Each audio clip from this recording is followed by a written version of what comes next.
To be quite honest with you, I think that's one of the sort of most stupid questions you can ask somebody, because where does your voice come from? I mean, of course, everyone's voice comes from wherever it comes from. Who fucking knows?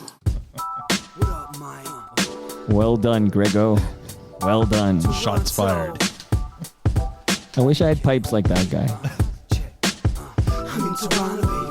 I just gotta smoke more.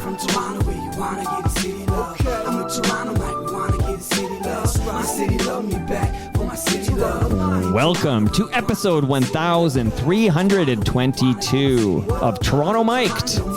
Proudly brought to you by Great Lakes Brewery, a fiercely independent craft brewery who believes in supporting communities like ours, good times, and brewing amazing beer. Order online for free local home delivery in the GTA. Palma Pasta. Enjoy the taste of fresh, homemade Italian pasta and entrees from Palma Pasta in Mississauga and Oakville. RecycleMyElectronics.ca. Committing to our planet's future means properly recycling our electronics of the past. The Advantaged Investor Podcast from Raymond James Canada. Valuable perspective for Canadian investors who want to remain knowledgeable, informed, and focused on long-term success. Pumpkins After Dark. Use the promo code TOMIC15 and save 15% this month at pumpkinsafterdark.com. TOMIC15. And Ridley Funeral Home. Pillars of the community since 1921. Today, returning to Toronto Mike to unveil the top episodes from 1001 through 1250. It's Al Grego. How are you now?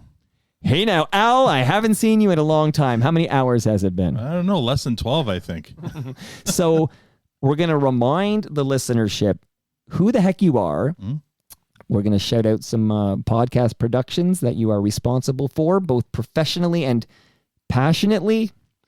And we're going to do a mild, little tiny recap of what happened last night. And then we're going to, what are we going to do? How many are there in this list? Best of? Well, we have 17 clips. Okay, 17. See, everyone, I'm learning this for the first time. Mm-hmm. I will not know what's going to be played. I didn't know what was going to be played in that cold open. I have literally, I had a cable connected to my board, and Al plugged it into his tablet. And Al's going to fire off MP3 or audio files. And I'm going to hear it when you hear it, and I'm excited. Mm-hmm. Okay, let's crack open our GLB. Yes, sounds good. On the mic. Okay, that's a sunny side, and I'm going to pop open a burst. So cheers to you, Al. Cheers. I had one of these last night, or two of these last night. They were delicious. So thank you, Al Grego, for coming to TMLX13. It was last night, and if you listened to the Wiseblot episode before this one, we were concerned it might be pouring rain because it was raining during our recording, but it was a beautiful night. Thanks for being there. Thanks. It was a lot of fun. It was great to see a lot of the FOTM, the fellow FOTMs, and a few of the DGens were there too. There's a little bit of an overlap. Do you want to shout out the DGens that were there? I know sure. A couple. Sure. Levi Fumpka, who you might call Miriam. I might. And Gord. And YYZ Gord. Exactly. Okay. And I'm now wearing my produce stand, or is it produce stand? I don't know. Produce stand. I'm wearing both. I'm wearing these T-shirts. So let's shout out your properties, then come back to TMLX and then get to... Okay, so everyone who listens to Toronto Mike knows a recent sponsor is Moneris. Mm-hmm. And a future sponsor, too. Love hearing that. I still have some wireless speakers here. I hope so. So you produce and host Yes, We Are Open, which is the Moneris podcast that I love so much. That is correct. Is there another? There's another one, right? There is. We're in the middle of rebranding. It was called Shop Talk, but as of this month or this coming month, it'll have a different name. So, and before we've finalized that, I don't want to shout it up, but there is. Okay, but there might be a second. Okay, so because I've heard rumors of this. So, Yes, We Are Open. You're now recording episodes for season 5. Correct. I leave on Sunday for the East Coast. We're gonna visit. Is that Whitby? Yeah, St. John's, Newfoundland, a little far from Whitby, Halifax, Dartmouth, and Charlottetown. PEI. Are you going to pop in and visit FOTM Maestro Fresh West when you get to St. John, New Brunswick? Well, I'm not going to New Brunswick. I'm going to Newfoundland. Well, St. John's, the one with the S. The one with the S. Okay. I was just in New Brunswick back in March for season 4. Right. If I had known that Moncton, right? Yeah. Yeah, exactly. Yeah. I know, because that's with the tides and all. That's wonderful. Now, when can we expect the new season of Yes, We Are Open? It's going to drop the first Monday in October and for 8 consecutive weeks. So Love it. Okay, now I'm wearing the produce stand. That has nothing to do with the wonderful company that is Moneris. This is a personal passion project. Personal passion pandemic project. All the P's. Yeah. So I always describe it as like, if you like Letterkenny, you'll love this podcast. But Yes. you tell the listenership what they can expect from the produce stand. Well, it's a Letterkenny and Shoresy after show. So if you like either of those shows, you'll love it. We crank out the content. Actually, we have our 200th episode coming up in a couple of weeks, and we've done everything from cast member interviews to episode recaps to we've actually visited and recorded from the sets, the Letterkenny farmhouse kitchen set and the Shoresy locker room set. Yeah, that's all in Sudbury. Wow. We're going to be extras in season 2 of Shoresy, which I'm looking forward to. It's going to be fun. So when you say you're extras, like, is there going to be a hockey game and you're in the stands? We're in the stands. Yeah, no speaking parts or anything. But that's amazing. Yeah. Like, if I loved a show so much, I was going to have a podcast about it, and then I had the opportunity to be an extra in the show because of my love for the show, I don't know what I'd do. I'd drop the mic. I'd be like, what do I do next for an encore? That's amazing. And the fun, last night I had the absolute pleasure of meeting Rosie for the first time in person. Rosie and Gray. As you know, I've listened to every episode of this podcast. You know what? I think that's her first TMLX event. I think it was, because I would have remembered. I think. Yeah, because you've been to 12 of 13. And she was hilarious because when she found out about the produce stand, and she's like, "Oh, my husband loves Letterkenny. What's your podcast?" A new DGen for you. It's about Letterkenny. Said, "Well, what does a produce stand?" Because they meet at the produce stand, and she didn't put 2 and 2 together. It's like, I knew about the produce stand because Mike talks about it all the time and wears a t-shirt. I won't shut up about it. But she's like, I didn't know. I won't listen, but I won't. I'll listen. I wear the t-shirt and I won't shut up about it. I just won't listen. That's but, all right. I tried. Shout out to Roberta Bondar, FOTM Roberta Bondar. Okay, so now everybody knows the Al Grego podcast out there. You and I both similar in that we live and breathe podcasts these days. Let's just quickly surmise yesterday, and then we'll get to the first of the 17 clips in this best of Toronto Mic'd episodes 1001 through 1250. You've been coming over after every 250 episodes to do this. It took us a while to get this one done, but Apologies I'm so glad you're there. So I just want to say last night to me was amazing. Mm-hmm. We ran out of everything. Like, it was an incredible night. Now, we didn't run out of Palma pasta. Everybody got their pasta, and we didn't run out of beer. But I mean, I looked at the photo that we took, which was a great photo, and I shared it on TorontoMike.com and on Twitter. And I saw that, hey, that's before Apple's not in that photo, right. and Steve Pakin's not in that photo, and Brad Bradford's not in that photo. Like, a dozen or so people came after that photo. What a tremendous turnout. Just a great vibe. And again, thank you to Palma Pasta for feeding us. They're Delicious. amazing. And thank you to Great Lakes for buying everyone a beer. Absolutely. Thank you. Did you get a final count? Do you know how many people? Approximately 85 different people showed up to this event. That's great. And that's without Stu Stone. Without Stu, I was at an event this morning for FOTM David Kynes. Yeah. And Stu was there. Was he? So I'm like, Stu, you're at this Hollywood Suite event. And last night at TMLX 13, you were nowhere to be found. At least Cam has an excuse. He's posting from Greece. Yeah, he's on his honeymoon. You'd let Stu know that he should check his DMs every once in a while. Okay, where, on Twitter or WhatsApp? What's the best place to reach him? Because I've been trying Twitter and it didn't work. And I think I tried him on I think he's got like, again, I got to tell you later, but Stu at 5'7" films or something like that. You can reach the great Stu. So anyways, I saw a lot of great FOTMs today. So my event was fantastic. I want to thank everybody who came out. Honestly, thank you for being there. I know you postponed a produce stand recording. Yeah, we're going to record tonight instead. Okay, see, just for you. Like I don't know what to say. And you're 12 for 13. Let's shout out Langer. Mm-hmm. Okay, if we have to. You and Tyler are the best. Michael Lang is the only individual not named Toronto Mike who has been to all 13 TMLX events. But I think yesterday's TMLX event was my favorite ever. Like, great turnout, great vibe, great weather as usual, great beer, great pasta. Just like, how could that have been better? I thought it was amazing. Yeah, it was great. And you didn't have to host your own podcast. I just said this to Stephanie Wilkinson earlier. Shout out to FOTM Stephanie Wilkinson.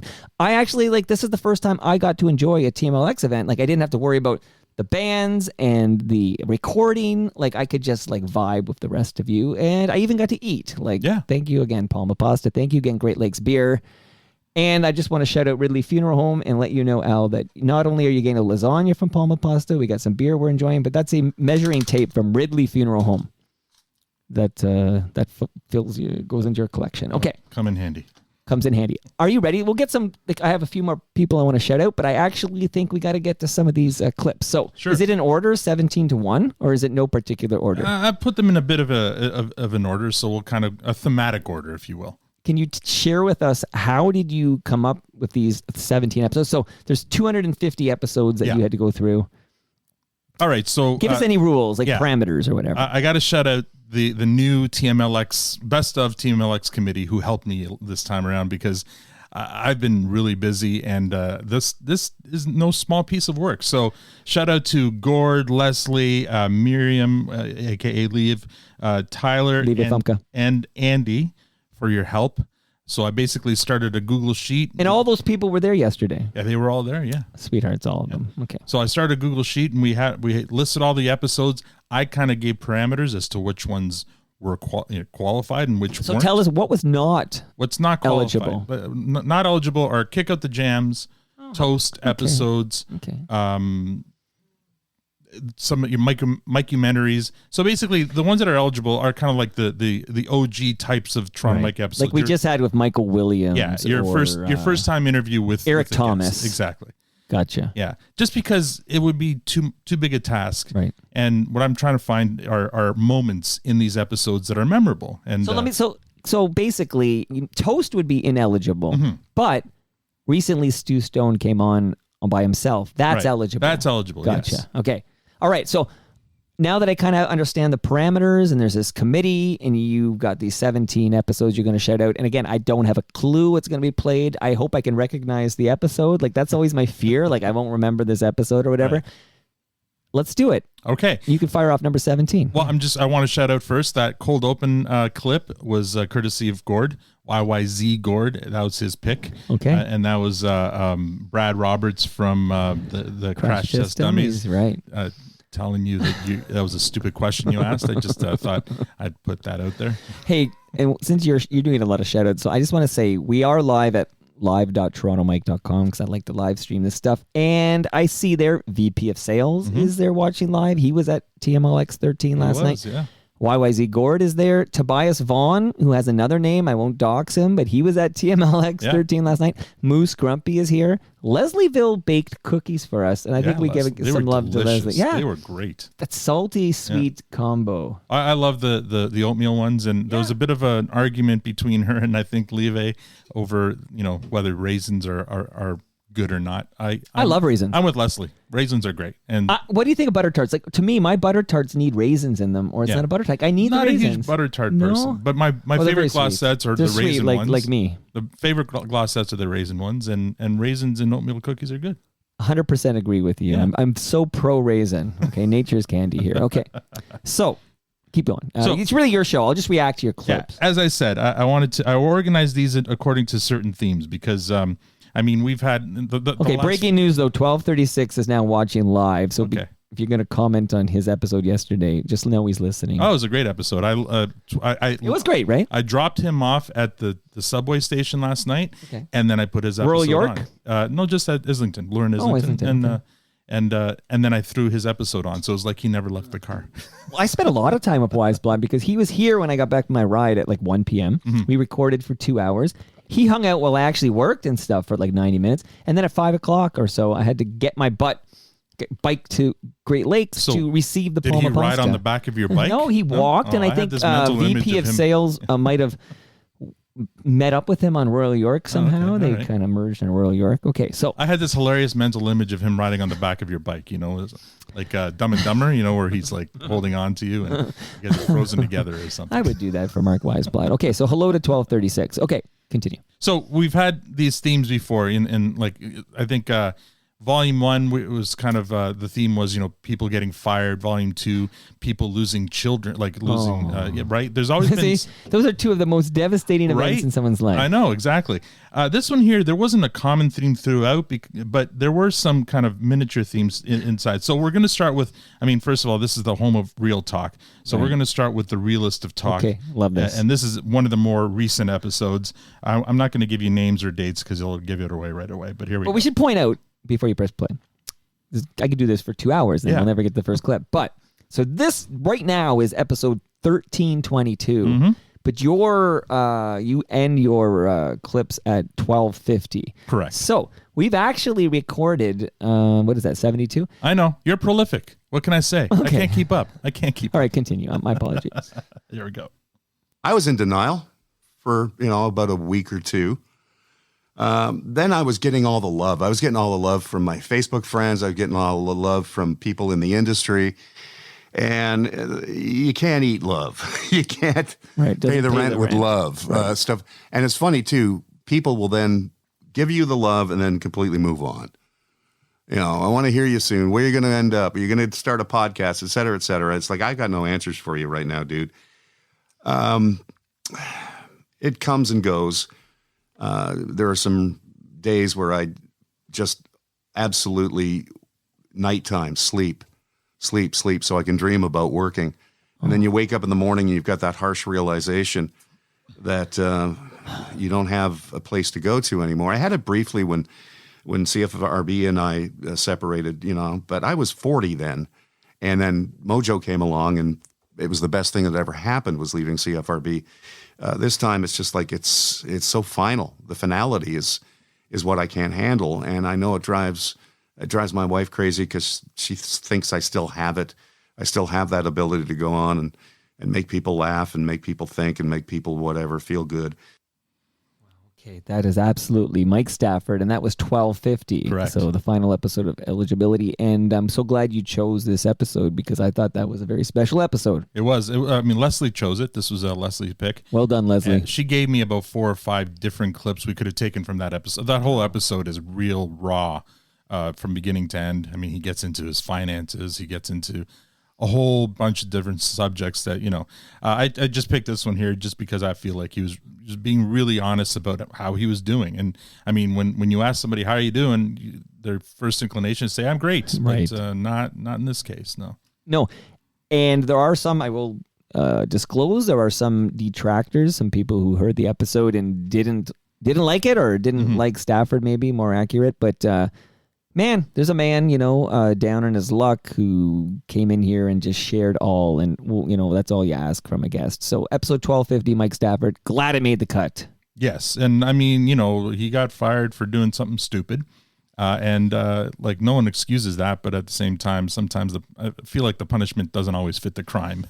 Now, I have an update on this. Yeah. Oh, yeah. Okay. So, by the way, Wise Blood says he couldn't miss the live reveals from Cuddly Al. So where did the Cuddly nickname, before I get back to Stafford, where did the Cuddly moniker comes from? You're going to have to ask Wise Blood. Because then you also want me to play, is it Sensitivity by Ralph Tresvant? Yeah. Where does that come from? Well, that came from the DM group. I think people were posting the singles that they owned, and I posted a picture of one that I own of Ralph Tresvant's Sensitivity, which is a great jam.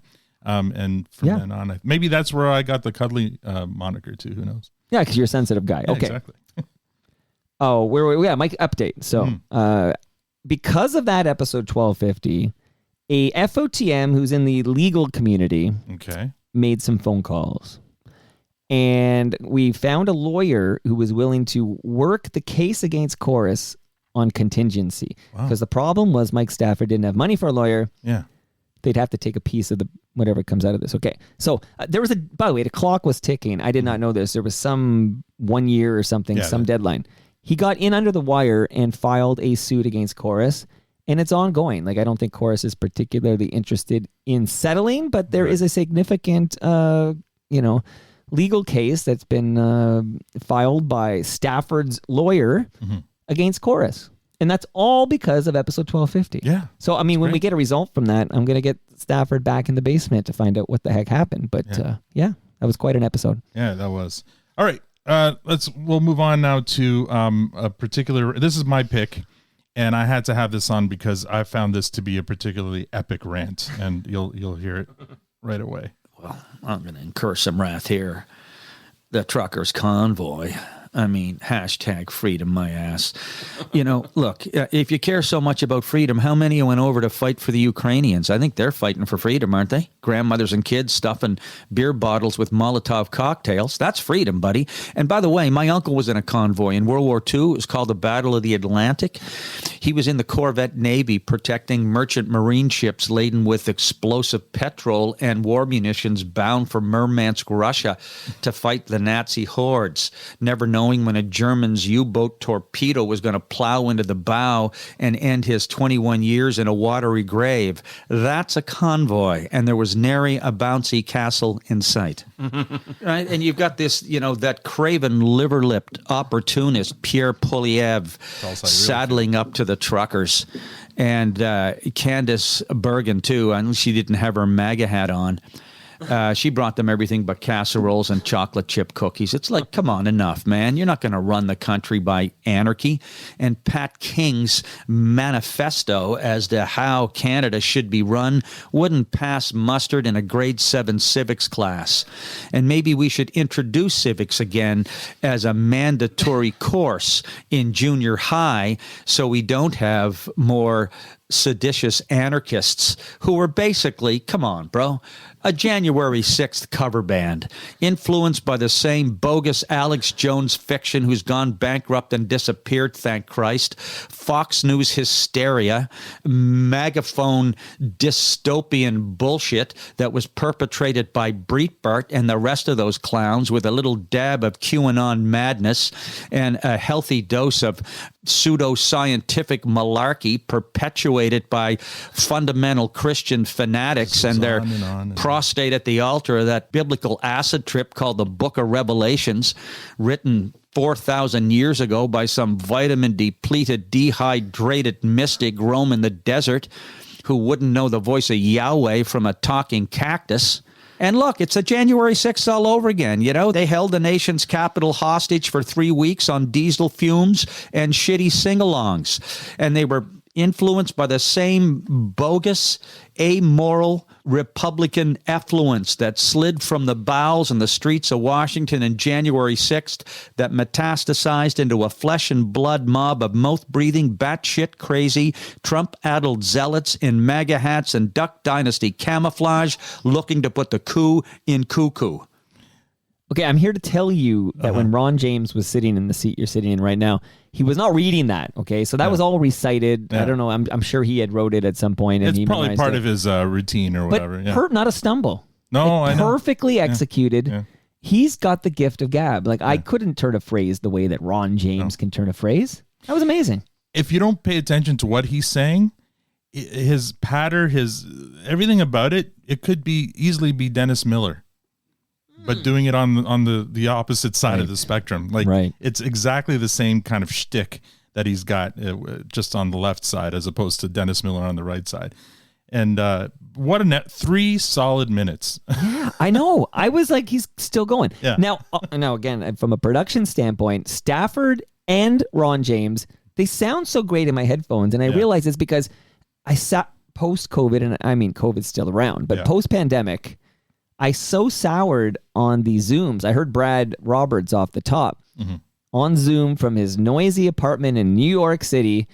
And the difference to me is like, man, Stafford and Ron James. So I'll be interested to hear how many are remotes and how many are in person. But both of them down here in the basement, and good choices so far. Yeah.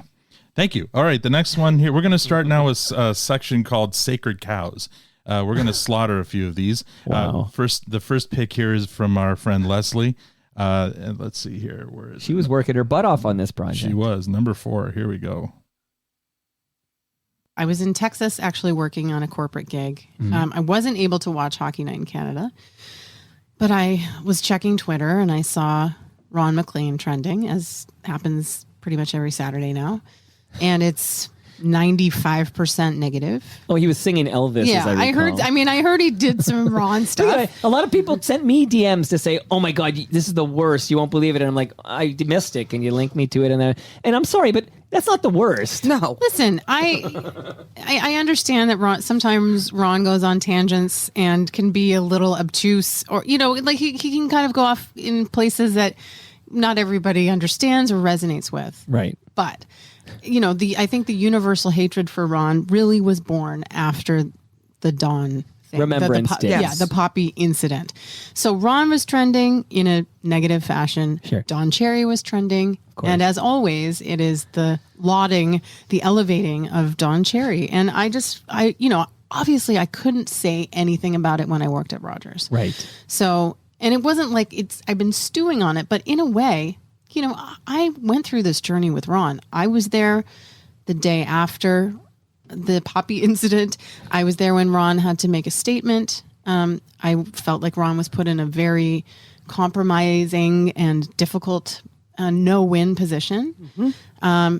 And, I've said this before, but I don't think people understand what happened to Ron, to us, to the show after Dawn was let go, and this universal sentiment of Ron threw Dawn under the bus. We needed security on Hometown Hockey. We needed additional security for months and months. And again, last season, we had somebody set up with a big, giant flatbed truck playing Don Cherry quotes on a loop outside of our remote studio, and the cops wouldn't do anything about it because it was a public parking lot. So we've been sort of haunted, but also, threatened by this contingent. It's a mob. And so, I just felt very frustrated that Ron is completely just gets dragged and dragged. And I mean, I just think, again, he was put in a really, really difficult position. And I just remain dumbstruck by the fact that there continues to be this elevation of Dawn as this important political sage figure, when in fact, and I know what I said in the tweet, and I used the word bigot, he is not an inclusive, loving human being. And people were so mad at me for so many reasons, including how can you go after an octogenarian? Right. I mean, he was on TV just a few years ago, and were it not for that incident, he'd probably still be on TV. People don't change, and so it wasn't random. It was born out of years of frustration watching this kind of him be this idol. And I just don't get it. Of course, that's FOTM Tara Sloan from Joy Drop, and most recently Hometown Hockey, now working with the San Jose Sharks. And that was fantastic. Yeah, the Sacred Cow is Don Cherry. Absolutely. And Terry Hart was in there too. That was the other voice. But I mean, it took Tara leaving the country on her way to LA to finally... Honestly, though, but I love the fact that she felt safe enough in this basement. Sure, Tara Sloan came down and told it like it is about Don Cherry, even though, you needed extra security and some of these, wingbats, want to poke these bears, whatever. But she did it. She came over, she shared it, and that was amazing. And I want to say I was hanging out with Terry Hart this morning. Oh, yeah? Isn't that a small world? Yeah. Yeah. There you go. Okay, another great choice. So where did that come from? Is that that was Leslie. That was Leslie. Here's Leslie's doing all the work here. Okay. No, not yet. Here's one from Miriam. Here's a Miriam pick. Another sacred cow gets slaughtered here. Okay. So let's listen to this one. Tell me all the big names I'm If you're missing. trying to get to somebody I don't like, that's really easy, Mike. I am distinguished, I think, by being the only Canadian who really can't stand Joni Mitchell. Really? If you would ever, yikes. Oh my God. Yeah. I'm scheduling a special episode of Terry David Mulligan all about the early years of Joni when they spent a lot of time, I think, in Alberta, together. But tell me what you don't like about Joni Mitchell. I just think she's mean-spirited. Really? Yeah. And you know that firsthand. You've had experiences with her where she was mean to you?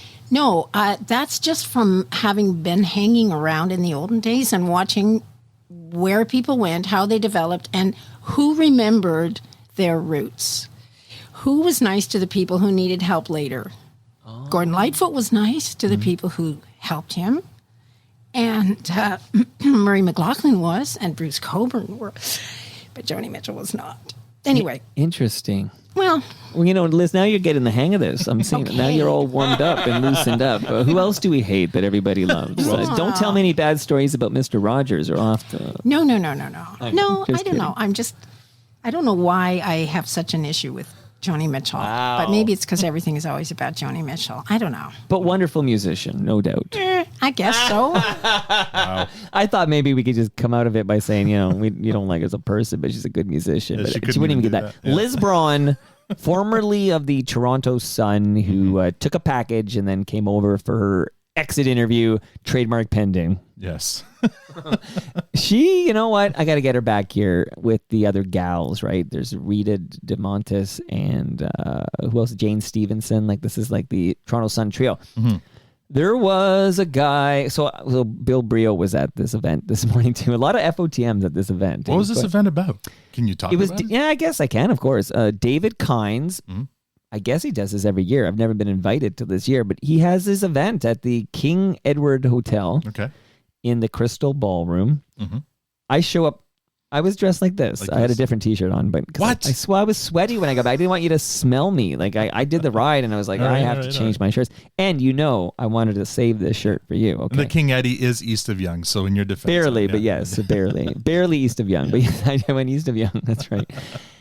A lot of this is for Hollywood Suite. So David Kynes is an FOTM. He said, "Would you come to my breakfast?" I'm like, I could book off Friday morning and bike over to King and Young there or whatever for breakfast. And I'm there. Retro Ontario was there. Yeah, I saw the picture. Joel Goldberg is there. Then I see wandering in, I see the great Stu Stone, his partner. I go, Stu, where were you last night? What's Rodness? Adam Rodness, his partner was there. And then there were people like Terry Hart. You mentioned Bruce. Who mentioned Bruce Cockburn? Oh, no, Liz Liz did. Braun did. Yeah, Okay, Liz I heard the did. name Bruce Cockburn. Bernie Finkelstein was there Oh. at this event. Like, David Quinton Steinberg was here. I mentioned Terry Hart. The chick from Mono Whales. What's her name? Shar. Okay. SH is in that name. Mm-hmm. But the lead singer of Mono Whales was hanging out, and just a bunch of great people. It was great fun. Okay. So I love that you did that clip. That is definitely by the way, Stu's hasn't booked his produce stand appearance yet. This is what I'm waiting. I saw for the him phone to call to symbol. Call me back. Okay, well, you know what? We're working on something, a big surprise for FOTMs, and I'll work into that deal that he makes an appearance Right. on. Appreciate Produce that because Stand. I've got lots of listeners who want to hear what he has to say about. Sally Shar. Yeah, Thank there you, you go. VP. Jesus. I said Shar. I was so close. My God. Okay, well, she's great. I am taking a note here to edit out all references to Protestant from this podcast. Oh, I'm nice. just taking a Okay. little note here. That's an inside joke for Alan. Yes, and I. thank you. Okay, I'm ready. Liz Braun, that was great. All right, and last one here from the Sacred Cows. This one's a little more fun, spirited, but still very very funny. We should probably clarify. So I kind of created a pool of potential jams, and then you did pick the top 10 from that pool because I know we talked about why you chose that jam, but then at the beginning we said I chose the jams, and it's like, who the heck chose these jams? But so you had definite input. So do you want to share with me why you chose Working Man by Rush, and then I can bury you in some fun facts? Well, I think it's Shout interesting out to that it's Langer. a female singing and it's saying, or she's saying, working man. Well, I'm about to blow your mind right now. All Are you right. sitting down? I am. What if About I to set told you you that straight. wasn't a female singer? Oh boy. That's okay. Look, no shame in this game. Are you kidding me? No shame in this game. I've been fooled before as well. And I will say, this band, I think, is an acquired taste, but those who have the taste, worship this band. This Like is a Mike? Toronto band. Shut up. Yes, that I know. Right. Okay. James, so that's why we root for these guys. One of these, I want to just right now do the Ridley Funeral Home mention that Neil Peart's no longer with us. He died of cancer a couple years back. So we lost the drummer, but the singer, his name is Geddy Lee. He's a dude. And Geddy is the way his mom would pronounce his real first name, which is Gary. So she had an accent, and she would say, Geddy, come Got here, it. Geddy. And that's where Geddy's nickname comes from. But absolutely a dude. But now that I listen through your ears, I totally understand why you'd think this was a woman's name. I apologize to the Rush fans out there. Okay. Wow, what a clip. Okay. Now I am, you know what I'm like. I respect these sponsors. They cut a check and I can't do this without them. We Daenerys appreciate included. that. Yes. Shout out to the only human on the planet besides myself who's been to all 13 TMLX events, Michael Lang. He used to work at Ryobi. And that was Becky from Ryobi's marketing department who was kicking out the working jams because that's what you do with Ryobi stuff. And I that moment I'm sitting there, as you know, it's unedited, nothing's edited. Well, the music's in the background, you'd hear, and no editing. But I'm listening, and she's referencing the female singer talking about working man, and my response was, I'm going to blow your mind right now. It's like, she set me up for that. It's a perfect response, actually. Are you ready? Are you sitting down, Becky Yan, for a mind blow? Great clip. And you can see I was very kind to her. Yes, you were. That's because money changes everything. Absolutely. That was a pick from Miriam. She had to get that one in there. Next. And I gotta say, yeah. I mentioned David Quinton Steinberg was at this event today. What a sweetheart, drummer with the Mods, and he's a lawyer now. He's Rush's lawyer. Oh yeah. We were talking about Rush today. We were talking about Alex. He also was in Alex Lifeson's Envy of None project. So you're finally going to get them in the basement? I didn't say that. I'm working on. You know what? You just got to do it long enough. What is this, episode 12, whatever? 13 something. You have to just do it long enough that at some point, Michael Williams said no for 11 years, and now he lives in my basement. All right. Next clip here. There was one story that occupied a lot of time on this podcast during those 250 episodes. Okay. And I feel like this was the beginning of that whole saga. Let's spool this one up. I worked with John Derringer later in the Q107 experience and later in my career. Okay. Working with John Derringer was one of the things that lent itself to my leaving radio altogether. That was the worst experience that I had in radio. Would you be willing to elaborate? Like, what do you mean? Like, because John is, and I've never had him on the show, but I have asked him on the show, and he's politely declined. But he's one of the radio legends of his generation in this marketplace. Yeah, well, the way he treats female co-hosts is also legendary. Okay, so all right, I will. I'm trying. Put it this way: there are a couple of great write-ups in what was then Frank Magazine. It's funny because I recently moved and I was going through some of my, belongings that I had poked away and found a couple of Frank magazines. And I'm like, okay, I would have kept these for a reason. So I started going through them and they had to do with that experience. One was somebody had written about it in Frank Magazine. And then the following edition, another female personality with whom John had worked in Montreal went by the name Peppermint Patty. She wrote an open letter, and I believe it was called an open letter to her ladies in arms, and said in this letter, she said, to Jackie Delaney and Andrea Ruse, and she mentioned a couple of other names, and perhaps I'm terrible for even bringing up these names. They probably wish I didn't. So I will just speak for myself in saying that she said, I too have been through the trenches. I have remained very quiet about it for all these years for a few different reasons. One of them being I don't want to endure anyone's wrath. I'll be honest. And now it's funny. It's like I'm okay. I have no problem with you bringing it up, and I could have chosen not to even respond in the way that I did. But there's a pit in my stomach where I'm like, oh, you know what? Yeah. But look, I'll just say, as I said to start, it was my worst experience in radio. And yeah. Holy shit, Al, that's ground zero. Yep. That's the first time we heard anything. And then, we did. Well, in this kind of a forum anyway. I think you knew, but... Well, I did know because I have clients who worked in the same building down the hall. But that was before Jennifer came 1 month, I think. Yeah. Was it 1 month? I feel like, okay, so the Jackie Delaney, that happened, and then 1 month later, Jennifer Valentine released that video on Facebook. Yeah. And that was it. Like, he never appeared on Q107 again. But listening to that, I got like goosebumps because we know what happens 1 month later. And this legend, and as you heard me, and it's tough. This business of mine is tough. Like I'll know things, but I'll know them, and I can't put that on. Lauren Honickman would be phoning me and saying, "You can't say that on the microphone. You don't." Whatever. So I gotta act a little bit surprised. Like, wait a minute. Yeah. That man, a legend in this marketplace. Yeah, I mean, he's a sacred cow as well. If you think about it. In yeah, Toronto, he was. anyway. He was. He was. Okay, that is a tremendous clip. Yeah, that was from Tyler, by the way. Took a lot of courage for Jackie. Thank you, VP of Sale. Mm-hmm. And took a lot of courage for Jackie Delaney to say that. Like, I wonder, because she knew she was coming on Toronto Mike, and she kind of knows the vibe here, and it's the home of Real Talk. Although I rarely say that anymore. Have you noticed? I kind of dropped Real Talk because someone else took it, and I said, oh, they ruined it for me. Okay, but it is the home of Real Talk.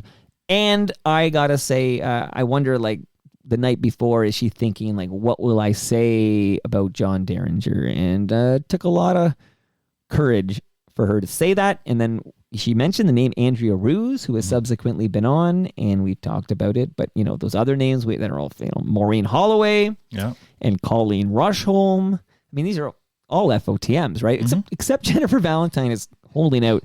And at some point, my pledge to the listenership is that Jennifer Valentine, because we've talked about it often, in 2024, I'm going to get Jennifer Valentine in this basement. Okay, great clip. Amazing. Thank you, Tyler. All right, let's move on to a section I like to call classic radio stories, because this is your bread and butter, Mike. This is what you kind of started off. My claim to fame? Yeah, well, you started interviewing all these great... well, that's humble in Fred's phone. Well, yeah, but and this one here, you don't get much more classic than this from... let's just play it.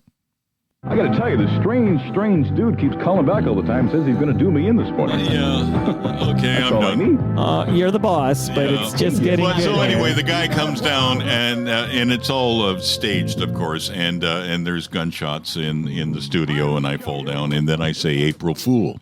Well, that sort of brought the SWAT team down, because people, all they heard was this long pause. Right. Before I said April Fool, right? And it seemed like a great bit. I was a big fan of War of the Worlds, Orson Welles, and so I said I would love to do something similar, and I think I will at the tender age of 21. And the cops, I broke down the front door. They were weapons drawn. One runs up the stairs with an automatic weapon, and one pops into the studio where I am, and I just see the muzzle. I hear the airlock crack, because it's a soundproof booth, and you can always hear that air escape when somebody opens the door. And I see a muzzle of a gun point at me, and the door opens and said, "Where's the shooter? Where's the gun?" Right. I went, "No, hang on, you're gonna laugh. Hang on, it was just a joke." And he goes, Where's the gun? I said, there's no gun. It was a sound effect record. It was April Fool's joke. It's an April Fool's joke. And he goes, so tell me the funny part. And I went, I think I'm in trouble. And as it turns out, I was. And so the next day, they was talking to Bob Wood, and he says, I got to tell you two things. Number one, Mike, it was the most brilliant piece of radio I've quite frankly, ever heard. And I went, so I'm not fired. And he goes, no, I don't know if I can save your job.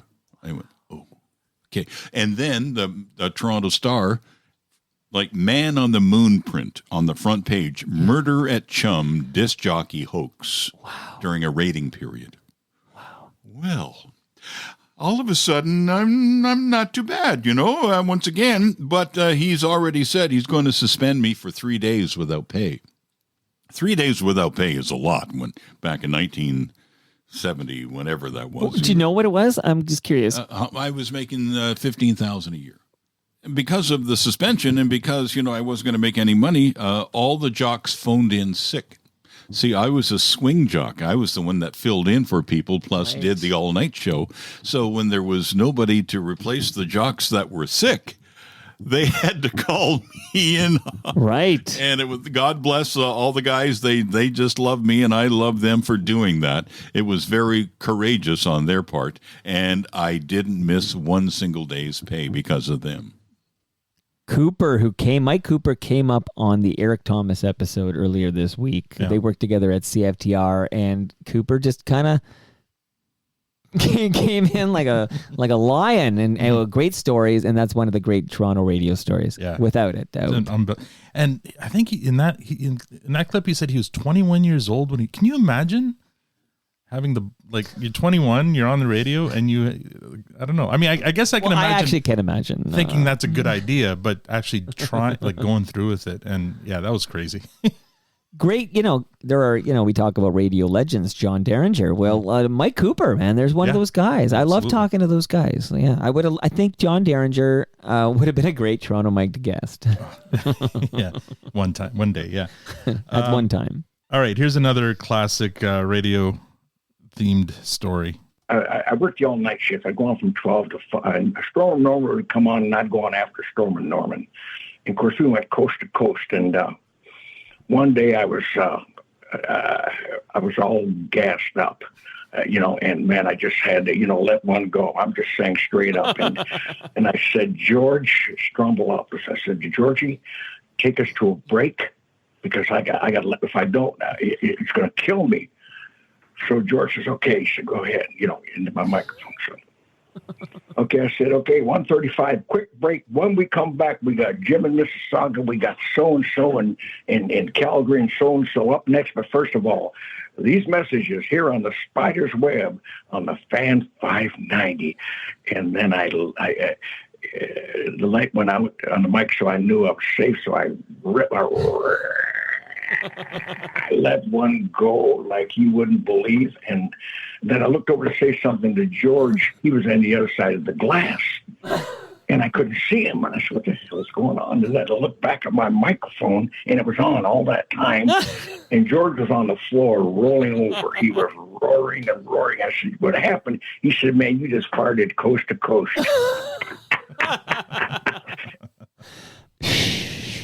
Spider Jones. Okay, great Spider Jones clip, and even a bonus little Strombo reference from his origin there at the Fan 590.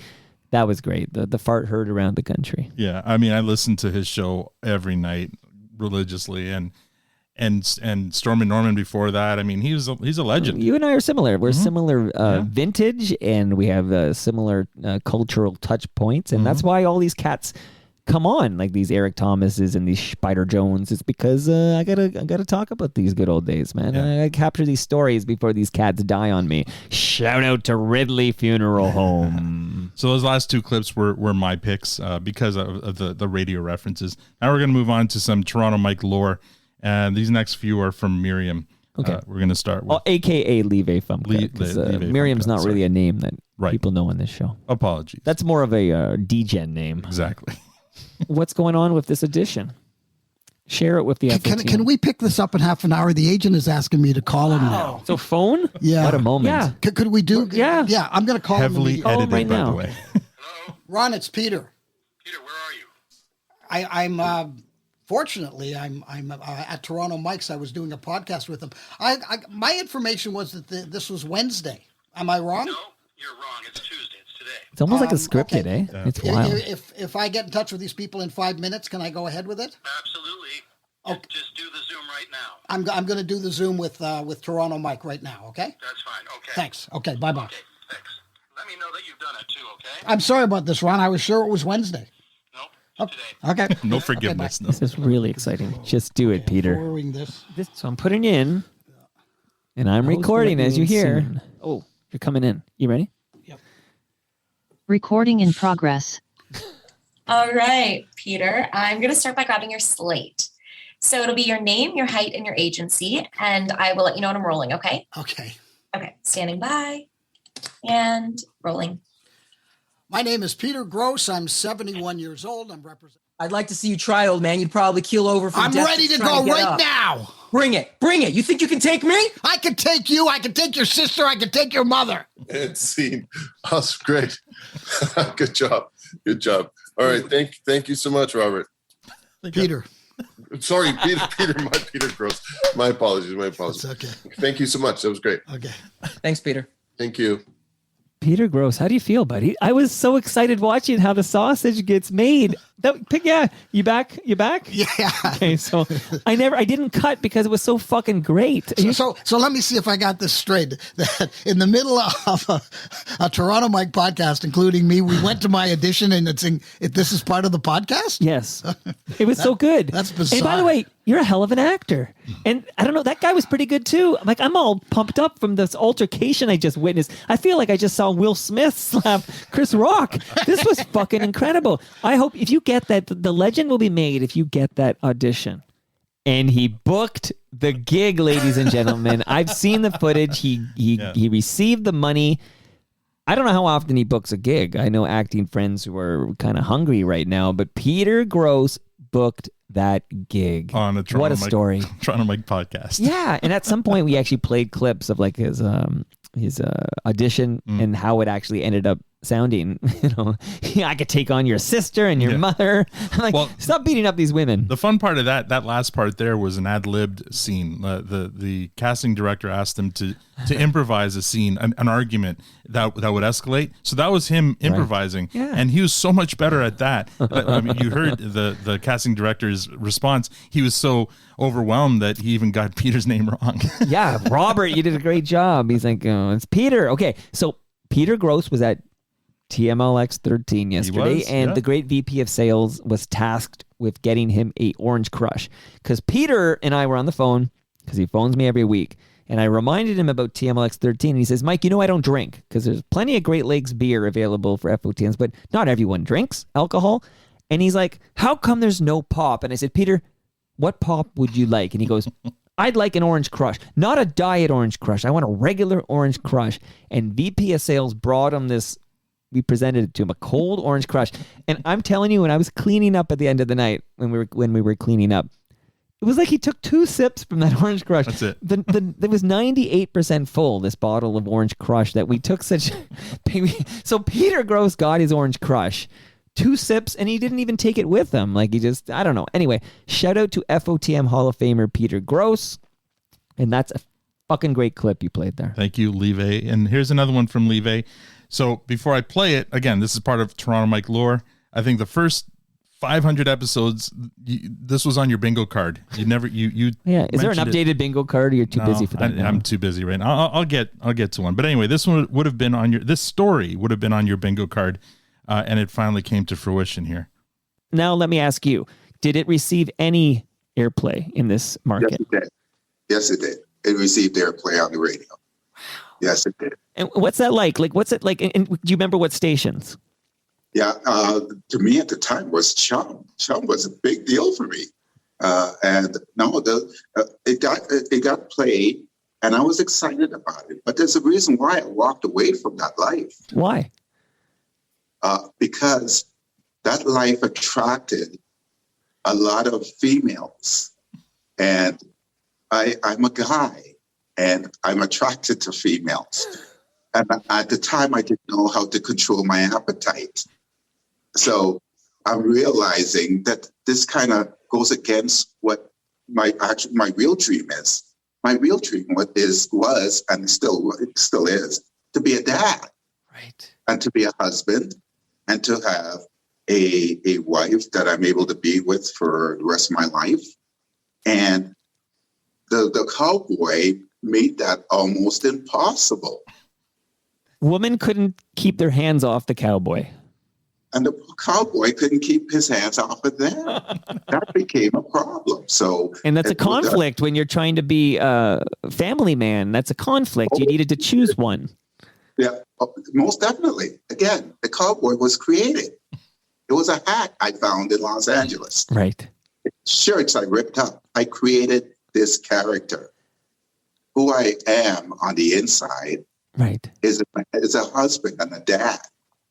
That's who I am. So Kay Pompey, that's Kenrick Pompey, father of Tristan and Dalton Pompey, former Toronto Blue Jay Dalton Pompey, now a police officer in Hamilton. Dalton? Dalton. Oh, Dalton's really? the cop in Hamilton now. Oh, wow.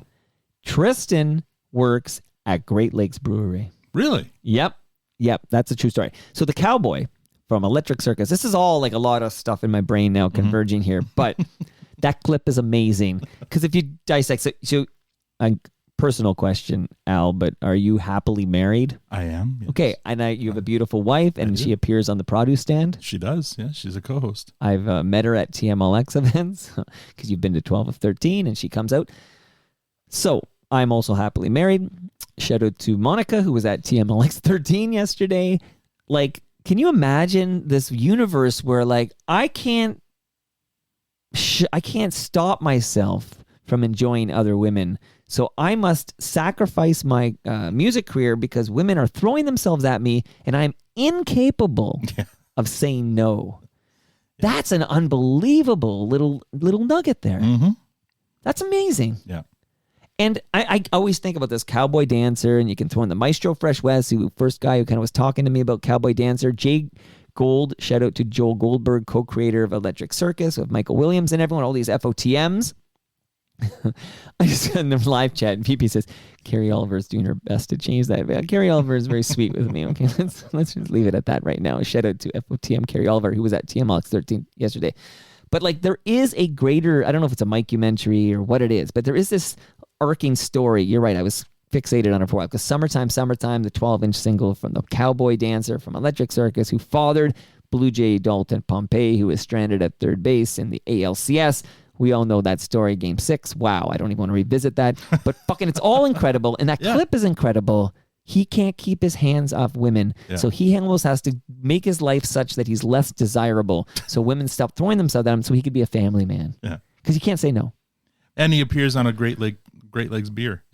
Electric Circus is a Great Lakes beer. Yeah. It's a perfect. I love how a perfect TMU story. Yeah, right? I love how he refers to the cowboy in third person. Like it's not it's a him. character. It's a character. And when I'm the cowboy, I'm going to cheat on my wife. Yeah. And I can't. It's not my fault. It's just the way the cowboy is. So I need to be less desirable to the opposite sex. He had to kill the cowboy. He sacrificed the cowboy for his family. Mm-hmm. That's a true sacrifice. Yeah. What a great clip that is. Yeah. Thank you, Levi. Okay. And you'll give me a heads up when it's top 5, right? Yeah. Like, how many more do we got? We got 7 more. Okay, so 7 more. Here we go. This next one here is from Gord. Okay, so this one here is going to break one of my rules, and toast. And there's a good reason for it, though.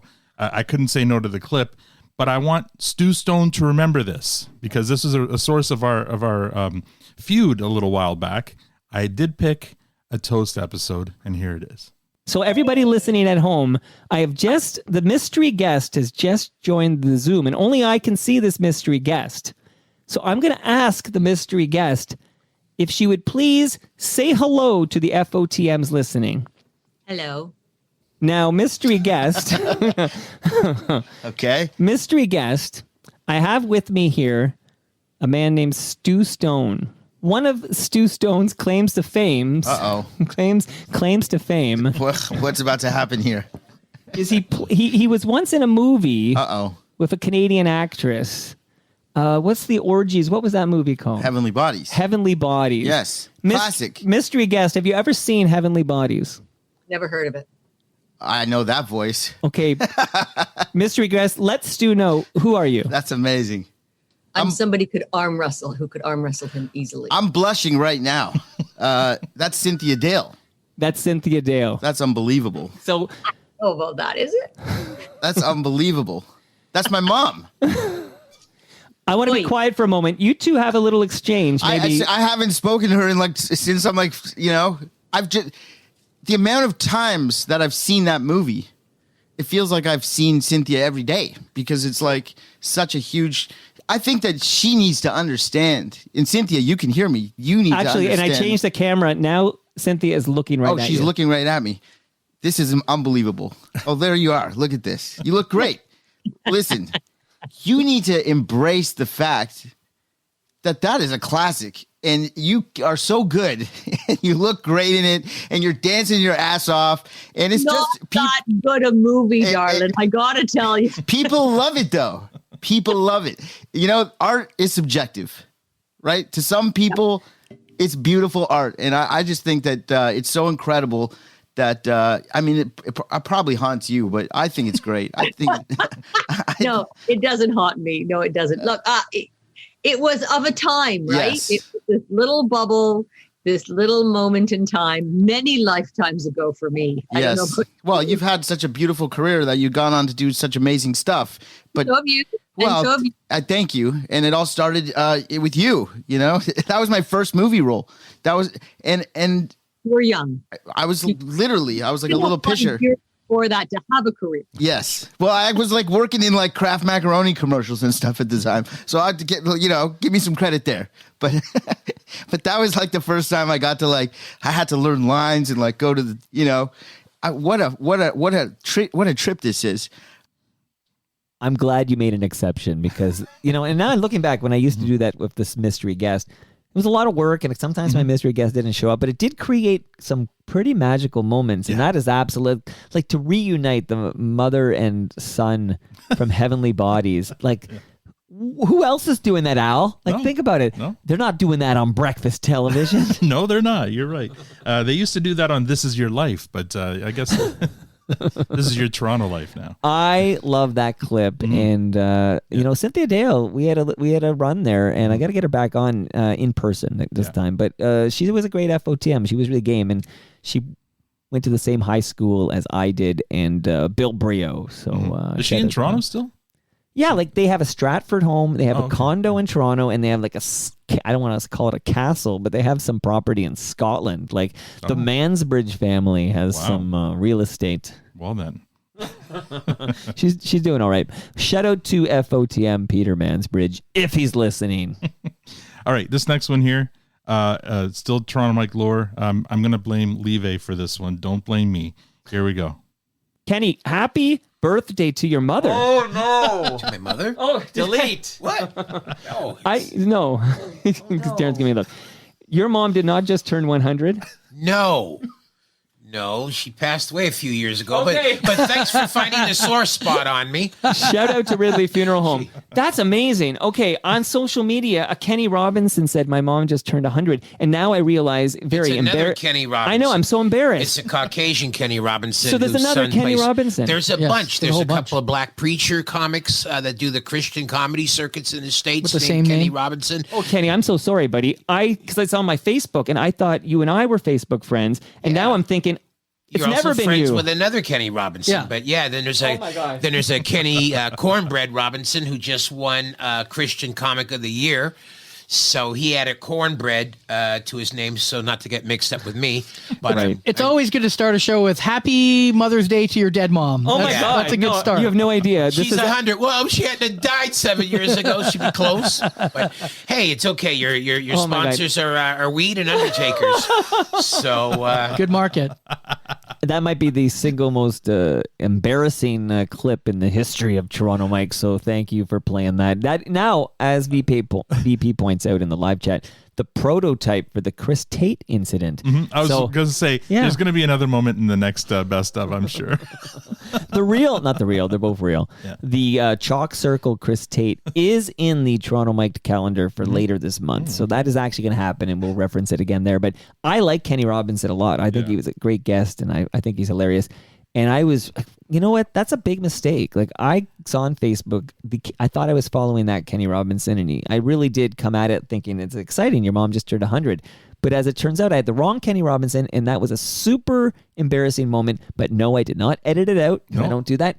And here I am now again, not editing it There you out. go. No, But you better not. I deserve this. So Leve. Leve's just trying to get me. You got me, Leve. You got me. Wow, what an embarrassing clip. All right, we'll get back. Okay, from that top now. 5 now? No, not yet. So this is a top 6th one here. Okay. This is a comedy legend. I think you'll know. Are you self-aware? I'm always wondering, are you self-aware of what that show meant to so many of us? Like, I mean, I know you look around and you say, oh, wow, look, John Candy was a big deal and Catherine O'Hara was a big deal and there's Rick Moranis. But, like, are you aware that you're a key component, you're a key cog in this wheel of hilarity that still makes people laugh and smile? Well, I'm aware of that. Yeah. I've heard really it a few happen? times. That's Yeah. why I'm aware of it. Right. But does it go to my head or do I feel like that I'm this legend or anything like that? No. I mean, I'm still trying to, now I'm writing books. I've been weaving my way through doing different things. I've always been able to make money doing whatever I want to do. And whenever I run out of money, I come up with some crazy idea and sell it. Then I got enough to go on a little while longer. And I spend money like a lunatic. So I don't ever have this nest egg that I can fall back on. I got to keep making money. And so, but I never doubted my ability to make money. So I was like, okay, well, all right, that's not a worry. But I probably should have doubted it. But these people that I do consider myself extremely lucky to have met these people who are all kind of gathered together at the same time with a common goal. Everybody wanted to do comedy. Everybody wanted to do a type of comedy that was new and that was different. And, these people became my friends. And Marty and Eugene were my friends before this started, but we all went to Toronto, and Dan Aykroyd and Valerie Brownfield had come in from Ottawa. Gilda Radner had come in from Detroit. Andrea Martin had come in from Maine. Joe Flaherty come in from Pittsburgh, actually from Chicago, Pittsburgh to Chicago, Chicago to Pittsburgh. There's these people that were all kind of gathered in Toronto, socializing. And Marty Short says that in his fantasies, he likens it to Paris in the 20s, right? Where all the artists were kind of collectively gathering, bouncing off each other. And that's certainly what we were doing. And there was a real fertile playground for comedy at that time. Like hearing that in the headphones, Dave Thomas, it's like, that happened? Like I had like this 2-hour plus chat with Dave Thomas. Doug McKenzie. Isn't that amazing? It's crazy. How the fuck did that happen? That's wild. Yeah. Okay. Oh yeah, I remember I asked him. So Dave Thomas, and now his brother is also an FOTM, Ian Thomas. Mm-hmm. We played one of his songs at the FOTM jams last night. That's a great fucking clip, and it reminds me that Dave Thomas is an FOTM. And there's an example of a time where I don't mind doing a Zoom, because I'd rather have a Zoom with a Dave Thomas than not have Dave Thomas on Toronto Mike. Yeah, that was a Gord pick, and absolutely legend. I mean, when you talk about everyone that came out of that troupe, I mean, just legend after legend after legend, and they all started in Toronto. Like through Toronto. Like I like that Martin Short comparison to Paris in the 20s. Like this these people, a lot of them are American, a lot of them are Canadian, and to this day, we're still watching comedy with Martin Short or Eugene Levy. Like, we had, I think Rick Moranis is back doing stuff, although Martin Scorsese, where's the documentary? Where's the doc? Come on, get on Release that. the doc. Yeah, a fun fact, maybe not to your listeners, but to me anyway. To Jane Sibry? The owner of Diabolical Coffee, which is the sponsor for the produce stand, used to rent the apartment with the balcony where they toss the TVs over the edge. Of course. The FCTV. Wasn't that Edmonton? No, that was Toronto. No, that was in Toronto. Okay. Yeah. Okay. He used to rent that apartment. Okay, that is a fun. See, I think that's a fun fact. I don't know what Jane Sibry. I wonder if Jane Sibry shows up in the next best of. Definitely an episode people are talking about. Okay, so Dave Thomas in that clip, he talked about needing to make money. He needed a nest egg. Okay, I wish Dave Thomas were listening right now. Maybe he is. He's an FOTM. If he wants to learn how to plan, invest, and live smarter, Raymond James has a podcast for him. It's called The Advantaged Investor Podcast. And whether you work with a trusted financial advisor now, or you're currently managing your own investment plans, The Advantaged Investor provides the engaging wealth management information you value as you pursue your most important goals. Shout out to the host of this show, Chris Cooksey. And again, subscribe to the Advantaged Investor Podcast, and then go to pumpkinsafterdark.com, because the award-winning Halloween event in Milton, Ontario is back September 23rd through October 31st. That's Halloween. And if you buy your tickets now, you can save 15%. 15%. Last time I think we only could save 10%. 15% if you use the promo code TOMIC15. So get your tickets now, FOTMs, to Pumpkins After Dark. Subscribe to The Advantaged Investor wherever you get your podcasts, and go to recyclemyelectronics.ca to find out where you can drop off your old tech, your old electronics, your old devices, and they will safely recycle it instead of having those chemicals end up in our landfill. So thank you, recyclemyelectronics.ca. And I've already shouted out Ridley Funeral Home, but I got to talk to Brad, because he didn't show up at TMLX13. And he better have a good excuse. I'm sure he does. He's a hardworking man. But shout out to Brad Jones at Ridley Funeral Home, host of Life's Undertaking, which is almost as good as the Produce Stand, hosted by Al Grego. Okay, back to you. You're going to take us home. The big 5. Fun fact, and this is true. Just today, my wife and I were talking about getting the Pumpkins After Dark passes for my daughter's birthday. You would never lie to me, Al. No, I know you would never lie to me, and that is great news. Use the promo code TOMike15 and you'll save 15%. Okay, you're a good man. Everybody follow Al's lead. Let's sell out this event. Okay. All right. These next 2 clips, one is my pick and one is Leslie's pick. The only clue I'm going to give you is That's the only clue I'm giving you. So we're going to start with the first one. Okay. Why did you decide to start this podcast, X's and Uh-Ohs? That's a really excellent question, and I can see why people listen to your podcast. Mike's smart. Even though we talked about Cox at the beginning, I'm glad we talked about Cox at the beginning, truthfully. And now we're getting into the divorce. And yeah, you are divorced. Why there's no cock? There's no cock. You are divorced, so you're married again, so there's definitely no cock. So what happened is that over the years, and we've constructed like this 12-step program within our podcast where we talk about, the moment you find out you're getting divorced to the last step, which is when you become friends again with your ex. And we were really committed to doing this and to see if we can do this because our divorce was heinous. It was bad and horrible and played out in the media. It was just a clusterfuck. And Dean and I have been talking about doing this for a while. And the truth is we do. Well, Dean's still in love with me. That's the first thing. But we get along very, very well. And I don't even want to say it was about our son, Jack. I mean, that was part of it. But as adults, that was a catalyst. That certainly, catalyst. or a common thread between us. Yes, our DNA, our offspring. But beyond that, as adults, I felt that this was unabashedly adult. That for us to reconnect and become friends and revisit why we actually cared about each other initially was really important to kind of heal and forgive. And we've gone through this journey together and it's just been incredible. And so many people can relate to it because 60% of the population gets divorced anyway. That clip aged like milk. Okay, hold on. Hold that thought. I'm going to play the next one right away. Okay. This was 18 episodes later. Wow.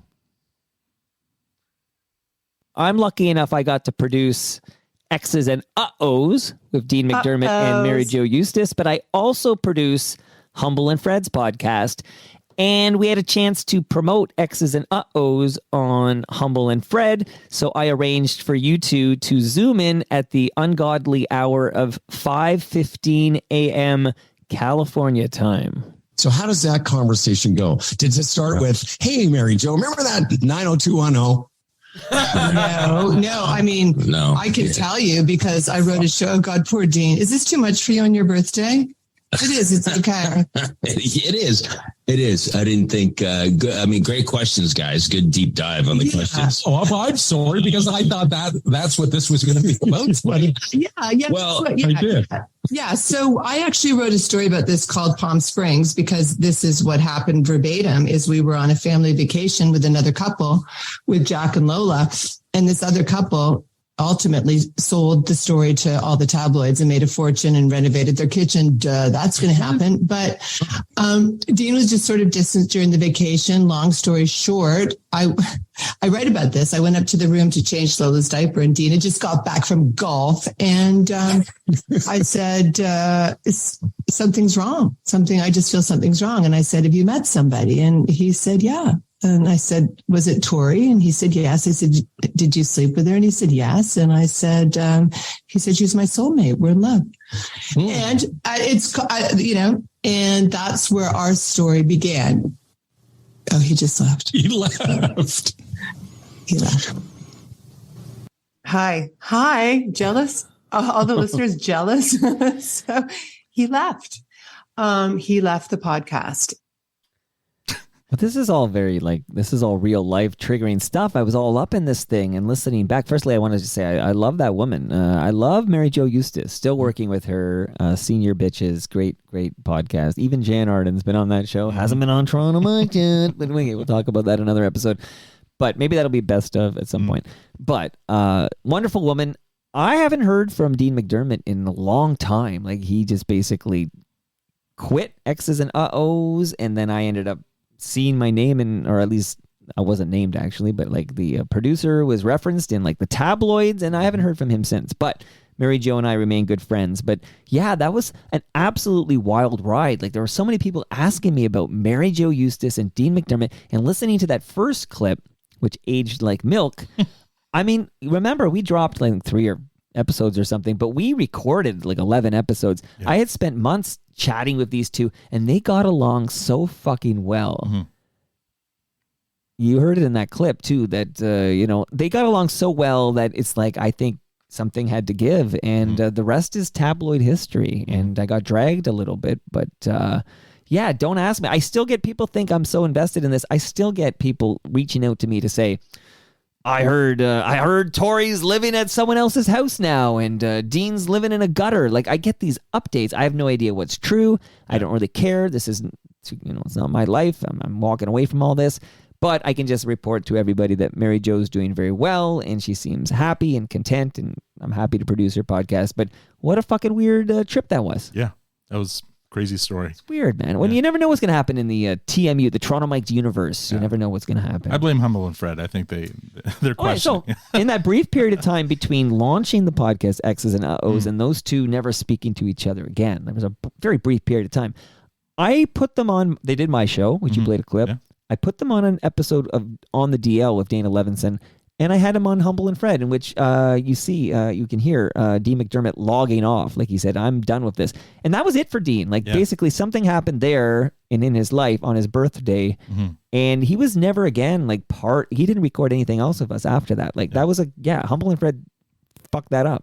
Well, I don't think they did, but I mean, no, of course not. I just love how he says, nice questioning, guys. Like, he was, he didn't like the Tory stuff, but he was, I mean, I did the Tory stuff on my show. I mean, I'm sure I did the same thing, and he kind of rolled with it, but he wasn't ready for it at 5:15 a.m. on his birthday. No, I think. For sure. What a moment in history of this podcast. Okay, good clips. All right. These next 2 clips I call celebrities behaving badly. One's mine and one's Andy Pandy's. We'll listen to mine first. I think what I want to do or what I don't want to do. That's what's important. Not what I can do best or worst.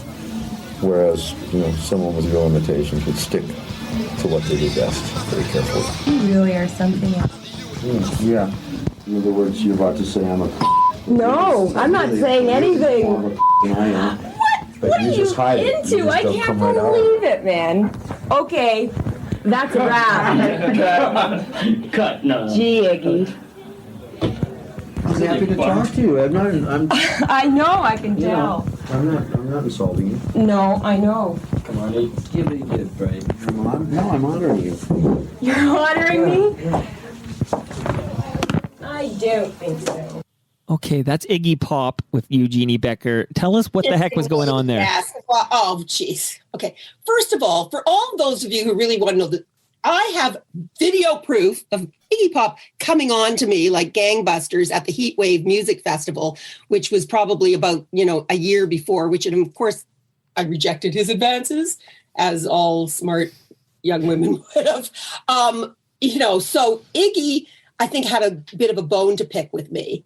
Because of that, I was at my parents' having a Friday night dinner. It was really late at night, and I get a call from John Martin, who was the producer of the New Music, saying, "Can you go down to the Danforth Music Hall? Because we got an interview with Iggy Pop after the show. It'll probably be 2 a.m. by the time he's ready to do it. But please go." And I went, "Okay, fine, I'll go." I was dressed because I was at a Friday night dinner with my parents, so I probably wasn't wearing the sexy, vinyl jeans or the kind of, I didn't look as rock and roll as maybe I normally looked when I was doing the show, but whatever. Right. I got to the Danforth Music Hall. I go into the dressing room. Iggy's sitting there. I don't know what kind of gig he had because I missed the gig. I wasn't there for it. And he's drinking out of a Mickey of Jack Daniels, so he was really, drunk. I mean, he was. He'd been drinking a lot, and he was just into this very dark thing. And he just started, because I said in the most innocent way, he told me that he was writing a book. And I said, oh, is that your first attempt at writing? And he got really pissed off that I used the word attempt. He goes, attempt? I don't attempt anything. I do it. And then he got into this really weird. I am now listening to that because that was so many years ago. Like, I don't even know. I was maybe like 28 years old or something. I thought, you know what? I handled myself pretty well. You can imagine, Mike, how many interviews I've done in my years, like, since starting my interviewing thing in the media, like in 1975 in Newfoundland. I honestly tell you that I have never walked out of an interview. I've never shut down an interview. I've never said, you know what, I'm out of here. But he was so insulting and rude and creepy. I just said, I'm out of here, and that's it. So, what can I say? I hope we're not ending the podcast now, because I don't want to end on that note. We're not. FOTM Jeannie Becker. Mm-hmm. Wow, what a very interesting clip there. And Iggy Pop, who I'm sometimes surprised that we haven't had to shout out Ridley Funeral Home of Iggy Pop, right? He's made the same deal as Ozzy? As Ozzy and Keith. Keith Richards. Yeah.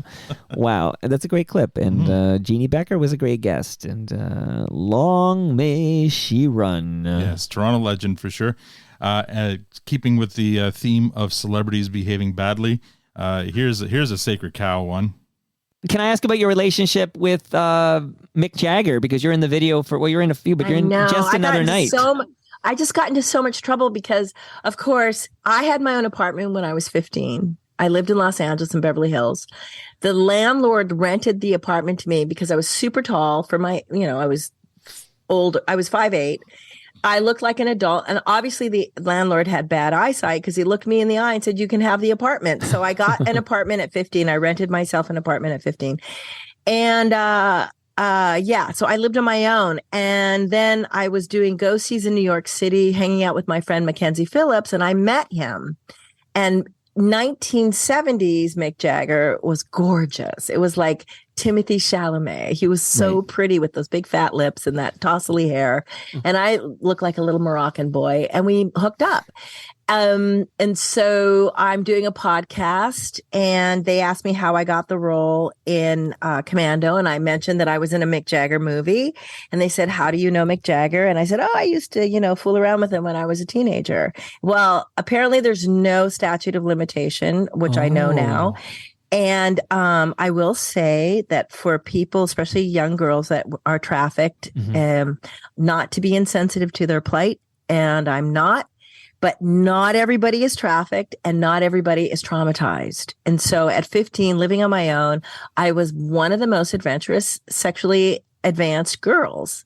And yes, I was underage, but I had my own apartment. And so needless to say, I had discovered this fun thing called sex and got to meet Mick Jagger, and he was fine and gorgeous and yummy. And I was like, yeah, I'm down. I'm down with this experience. I know. I hear you. Like, you're basically saying you knew what you were doing, but it wasn't that I knew what I was doing, and I won't ever say that. And I was definitely a child, but I was an emancipated child, and I still feel that sex is a super fun thing to do. And I was underage, but I didn't feel trafficked at all or out of my league. And let's face it, all of the men that I slept with that were adults and I was underage, they were all immature. Okay, but I have to say, I look like a little Moroccan boy, so I think they're all gay too.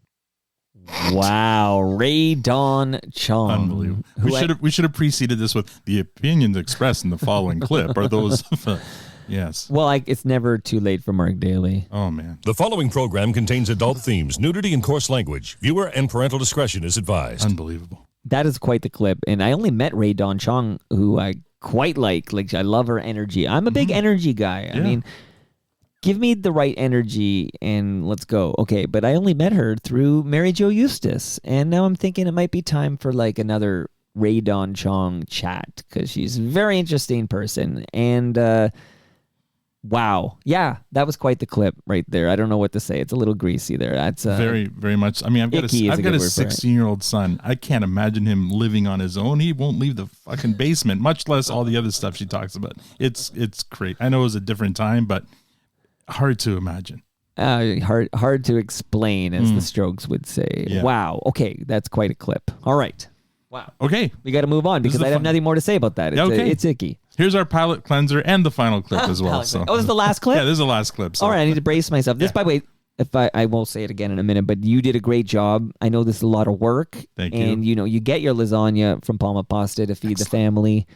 I remember the note Veronica wrote for me, by the way. And how old approximately was she when she wrote that note? Like, is she like 7 or 8? 6 or 7. Okay, because I got a 7-year-old, and it's like, what a sweet age that is, right? Yeah. And it's like I haven't seen her in a while, but I'm afraid like she's gonna look like an adult or something. Like, well, how old is she now? She's 9, going on 9. 10. She'll be 10 next month. In my mind, she's right on Chong's age. No, 15 there. Oh my goodness, don't Mike, go there. Okay, yeah, don't go there. So thank you, Veronica, for that handwritten note. I know you probably don't know who, but maybe they should come to Palma's Kitchen on December 9th I think they at will. noon for TMLX 14 because they can eat.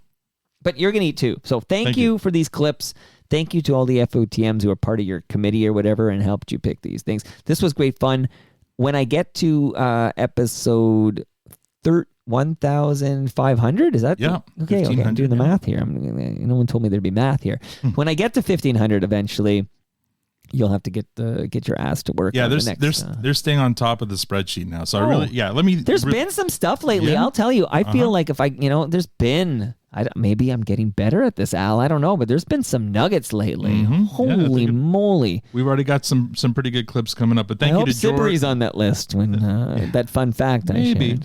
Thank you to Gord. Thank you to Leslie. Thank you to Tyler. Thank you to Andy. That was Andy's pick, by the way, the last clip. And thank you to Leve. The icky pick. That was quite a story because there is a Steven Tyler's in trouble for because there is no statute of limitations on this, and he's in some legal trouble. And it is surprising. Maybe that witness is not, who knows? But there's no statute of limitations. So you get these people come on podcasts and they say things. So, oh my goodness. Crazy. I'm looking at Leve Fumka's note in the live stream. Working on the spreadsheet, she says. Yes. So good work, everybody. Can't wait for the next installment, Best of. But we have one more to go in the Best of 1001 through 1250, which was the Stafford episode. Let's hear it, Al. All right. This one's from Leslie. And like I said, this is a palate cleanser. I think this is just an all-around fun clip. The song for the Feast of the Epiphany would be We Three Kings, because what happened on the Feast of the Epiphany is that the Magi showed up from the Far East bearing gifts. Myrrh, frankincense. What did Maestro say in that song? Right? Drop that. Myrrh and frankincense. That's in Backbone Slide. I make a lot of sense. Sense. F is gold, myrrh and frankincense. Right. When I'm in France, they throw me francs. Frankly, right. A Swiss account is where I bank. At home, I make bills brown for my sound. In the States, green like the grass in the ground. When I'm in England, they pass me pounds. I collect cash in every town, so I slide. And nowadays I'm what? So many suckers on my sacroiliac. It's like a rap sack backpack. Quick, Jack. Give me some slack, Jack. Jungle from vine to vine. Swung line to line, sung line to 909. I'm colossal. Use a mosquito. I'ma play Tarzan, you play Cheetah. Cheetah, fighter, love to forge. Better yet, I call you Curious George. Curiosity, Cole killed the cat. Can't hide from flies. Let your backbone slide. We were almost there. Keenan. That was so weak ass. I need to edit that out. I've never edited an episode. Oh, you're the only guy who had me edit an episode. And you did it again. Yeah. I don't know where that came from, though. Why did we start doing these? Because he said gold, myrrh, and frankincense, and you're telling me about the three kings. So the Feast of the Epiphany, and so actually, clearly, Let Your Backbone Slide is the Epiphany. It's a Christmas carol. Song. It's a Christmas carol. Yeah. That, I earlier when I got Kenny Robinson's mom's birthday wrong, I felt really like cringy. But this one's far worse. Like that is just like I don't know what to say. But I will shout out Hey Ref, who I met for the first time yesterday. He came out to TMLX 13. He's an accountant, and he's on the live stream right now. Leslie, of course, is in Leve Fumka and Moose Grumpy and Tobias Vaughn and VP of No Sales and YYZ Gord. And, of course, 1236 is here. Shout out to everybody. And, yeah, that Ed Keenan clip of us doing Let Your Backbone Slide. And then, yesterday, just as recently as yesterday, Weisblot was like, you guys talk like Stevie B is Bob Dylan. And I'm like, yeah, that's fucking right we do. The Maestro Fresh West origin story is a significant story in this in the lexicon in this world that we've created here. But what a universe. What a list. Again, Yes, We Are Open is what you listen to. That's the Moneris podcast that Al has produced and hosts, and you do a great job on that. You do a very good job on that. Thank you. I even like the sounds, like you record the sounds of the moment. I'm into that. Like, I like to hear the keys rattling or whatever in the door. Like, that's the stuff. I love how you put together an episode of Yes, We Are Open. I appreciate it. I do my best. And the Produce Stand is the go-to podcast for all the D-gens out there who enjoy either or Letterkenny and Shoresy. Correct. Has Hebsy come on yet? No, and I feel like now that he's disappeared from all media, we'll never get him on. Well, he tweets a lot of golf pictures, and he still tweets about the Blue Jays, I noticed. But yeah, Hebsy's taking a break, I think, from everything. I've turned my focus on getting Stu on, but yeah, he's been elusive. I would have, if I known that, I guess I could have roughed him up this morning and said, let's make this happen. Thank you, Cuddly Al. I'll get you lasagna out of the freezer. Shout out to Palma Pasta. And enjoy. Thanks for doing this. Thank you. It's been a pleasure. Next time. And that brings us to the end of our 1,322nd show. You can follow me on Twitter. I'm at Toronto Mike. Al is at, don't tell me, Poise for the Worm, right? So PFTW. That is correct. Poise for the Worm. See how I remembered that? Okay, that is your Twitter handle. Our friends at Great Lakes Brewery or at Great Lakes Beer. Thanks again to Great Lakes Brewery for hosting us yesterday and buying everyone a first beer. I think the event planner thought we should cap it at 50, and I had to talk to her because we blew by 50, and that's just people drinking beer, right? Jarvis didn't drink a beer, but okay. So we blew by that because we they did make sure every FOTM got a free drink, and that's freaking awesome. Yes. So thank you, Great Lakes. People support Great Lakes. Palma Pasta, they sent over enough food for all of us, and they're sweethearts. Delicious, yes. Delicious, and you get that lasagna. Recycle My Electronics are at EPRA_Canada. Pumpkins After Dark are at Pumpkins Dark. Go buy those tickets. And Ridley Funeral Home are at Ridley FH. See you all Monday when my special guests are Steve Paikin, who we were hanging out with last night, and John Michael McGrath, who co-hosts a podcast with him at TVO. And they're not allowed to podcast right now because they're on strike. Right. So they're coming here because you cannot silence Steve Paikin and John Michael McGrath. They have things to say, and I'm going to let them say it. See you all then. There's 1,000 shades of gray. 'Cause I know that's true. Yes, I do.